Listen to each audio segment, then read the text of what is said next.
Good day, folks, and welcome to another edition of Lumberjack Logic. I'm your host, Neil Johnson. You know, with these big city mayors being as bad as they are doing more to flip this country red than anybody else can do.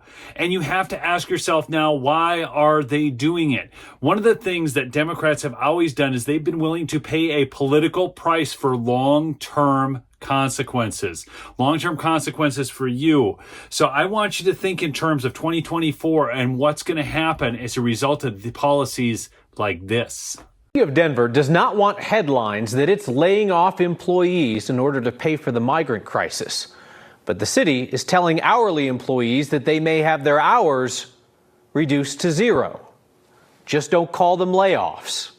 I'll get back to this report in just a second, but are any of you fooled by hours being cut to zero, not being an actual layoff? I don't think the citizens of Denver, Colorado are bamboozled by this.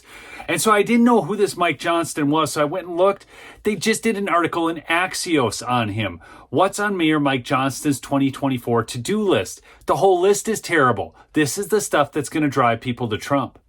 Mayor Mike Johnston's 2024 to-do list ranges from curbing homelessness to boosting safety and revitalizing the city. Now, this is out of Axios, far-left publication. The big picture, the goals laid out on Monday collide with city budget cuts and a $180 million deficit as an influx of people arrives from the southern U.S. border, jeopardizing his ability to achieve them. We made cuts, he said. We're making freezes. We're cutting contracts. We're stepping back on the things that we were planning to do, Johnston said, noting that he is still looking for other ways to slash spending. So the answer, people, is not to not take all these migrants into your city and shelter them with the taxpayer dollars of the people of Colorado or the people of Denver, but to actually slash the services they get. Here's Mark Salinger. When we got a tip that employees at this rec center were being told they no longer had jobs, we asked the city if there were new layoffs that hadn't been announced yet. Can you confirm if this is accurate? I asked the mayor's office and Parks and Rec department. Their answer was meant to assure us that we were wrong. No layoffs, they said. However, some employees may have their hours reduced to the point where they may not receive any hours. They're not calling it layoffs, but it definitely sounds like some people may not have jobs anymore. Can you imagine the insult if your employer contacted you and said, we're not laying you off, we're just cutting your hours to zero. You're still with us. What the hell is this? How stupid do they think the people of Denver are? These direct impacts today on DMV do not involve layoffs, nor do Parks and Rec involve layoffs of our current employees. We will have folks that are hourly workers that will have fewer hours. Zero is certainly a lot fewer hours. And as if the DMV wasn't slow enough, now they're going to have less employees to service the citizens of Denver because they've got to shelter migrants. This is BS. When Mayor Mike Johnston announced earlier this month that the city would cut budgets, he warned hourly employees would lose some work.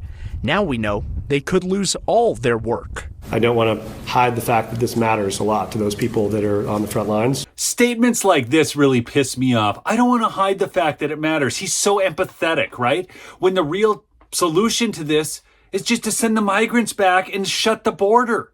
This isn't hard, and they act like they care about the people that they're cutting to 0 hours.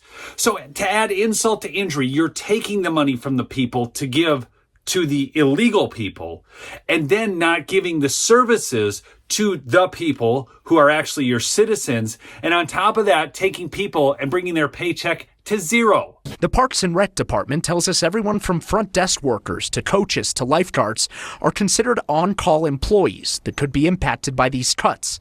The department has been told to cut $4.3 million to help the city pay for the migrant crisis. Big budget kits to pay for the migrant crisis will create the problem, the crisis. You'll pay for it. I'm sick of this. I really am.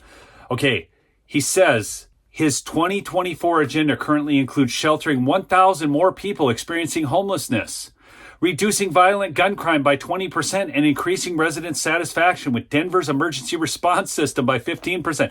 This should all become so easy as you lay more people off and cut the budget so you can deal with people that don't even pay taxes and aren't even here legally, moving 200 people with addiction and mental health issues out of the criminal justice system and into a coordinated prevention treatment support pipeline, cutting the city's average permit approval time for development projects by 30%. Well, I suppose then they're trying to get in more revenue by development. And then they need to shelter these immigrants, so they have to cut the development time to do this. People, the game is afoot. They are doing this for a reason, because this is happening across all blue cities in the nation. And they do not seem to care what you think. Let them know. Let them know loud and clear. Make your voice heard. Write letters, make the phone calls, do whatever it takes, and drag every single person you know to the polls and have them vote a straight Republican ticket. Because a bad rhino is still better than a good Democrat right now when it comes to getting votes through these states. I'll see you on the next episode. Support my sponsor, MyPillow, MyPillow.com. Promo code Lumberjack. Peace out.